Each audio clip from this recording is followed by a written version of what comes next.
The California Gold Rush of 1849. The discovery of gold in the Sacramento Valley sparked the Gold Rush, arguably one of the most significant events to shape American history in the 19th century. On January 24, 1848, James Wilson Marshall, a carpenter, found small flakes of gold in the American River near Coloma, California. At the time, Marshall was working to build a water-powered sawmill for businessman John Sutter. As it happens, just days after Marshall's discovery, the Treaty of Guadalupe Hidalgo was signed, ending the Mexican-American War and transferring California, with its mineral deposits, into the ownership of the United States. At the time, the population of the territory consisted of 6,500 Californios, people of Spanish or Mexican descent, 700 foreigners, primarily Americans, and 150,000 Native Americans. Though Marshall and Sutter tried to keep news of the discovery quiet, word got out, and by mid-March 1848 at least one newspaper was reporting that large quantities of gold were being found. Though the initial reaction in San Francisco was disbelief, storekeeper Sam Brannan set off a frenzy when he paraded through town displaying a small bottle containing gold from Sutter's Creek. By mid-June, some 3/4 of the male population of San Francisco had left town for the gold mines, and the number of miners in the area reached 4,000 by August. As news spread of the fortunes being made in California, the first migrants to arrive were those from lands accessible by boat, such as Oregon, the Sandwich Islands, now Hawaii, Mexico, Chile, Peru, and even China. Only later would the news reach the East Coast, where press reports were initially skeptical. Throughout 1849, thousands of people around the United States, mostly men, borrowed money, mortgaged their property, or spent their life savings to make the arduous journey to California. In pursuit of the kind of wealth they had never dreamed of, they left their families and local areas. In turn, their wives had no option but to shoulder different responsibilities such as running farms or businesses, and many made a real success of them. By the end of the year, the non-native population of California was estimated at 100,000, as compared with 20,000 at the end of 1848 and around 800 in March 1848. To accommodate the needs of the 49ers, as the gold miners were known, towns had sprung up all over the region, complete with shops and other businesses seeking to make their own gold rush fortune.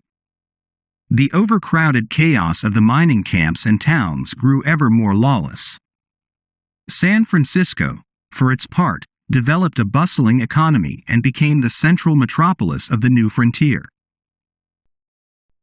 How did all these would-be miners search for gold? Panning was the oldest way. The basic procedure was to place some gold-bearing materials, such as river gravel, into a shallow pan, add some water, and then carefully swirl the mixture around so the water and light material spilled over the side. If all went well, the heavier gold nuggets or gold dust would settle to the bottom of the pan. Gold panning was slow even for the most skillful miner. On a good day, one miner could wash about 50 pans in the usual 12-hour workday. Another way was to use what was called a rocker. Isaac Humphrey is said to have introduced it to the California gold fields. It was simply a rectangular wooden box, set at a downward angle and mounted on a rocking mechanism. The dirt and rock was dumped into the top, followed by a bucket of water. The box was rocked by hand to agitate the mixture. The big rocks were caught in a sieve at the top, the waste exited the lower end with the water, and the heavy gold fell to the bottom of the box. The rocker had advantages and disadvantages. The advantages were that it was easily transportable. It did not require a constant source of water, and, most importantly, a miner could process more dirt and rock than with a pan. The primary disadvantage was that the rocker had difficulty in trapping the smallest particles of gold, commonly known as flour. Some miners added small amounts of mercury to the bottom of the rocker. Due to its chemical composition, it had a facility to trap fine gold. Periodically, the miners would remove and heat it. As it vaporized, it would leave gold behind. After 1850, the surface gold in California had largely disappeared, even as miners continued to reach the gold fields. Mining had always been difficult and dangerous labor, and striking it rich required good luck as much as skill and hard work. Moreover, the average daily pay for an independent miner had by then dropped sharply from what it had been in 1848. As gold became more and more difficult to reach, the growing industrialization of mining drove more and more miners from independence into wage labor. The new technique of hydraulic mining, developed in 1853, brought enormous profits, but destroyed much of the region's landscape. Though gold mining continued throughout the 1850s, it had reached its peak by 1852, when gold worth some $81 million was pulled from the ground. After that year, the total take declined gradually, leveling off to around $45 million per year by 1857.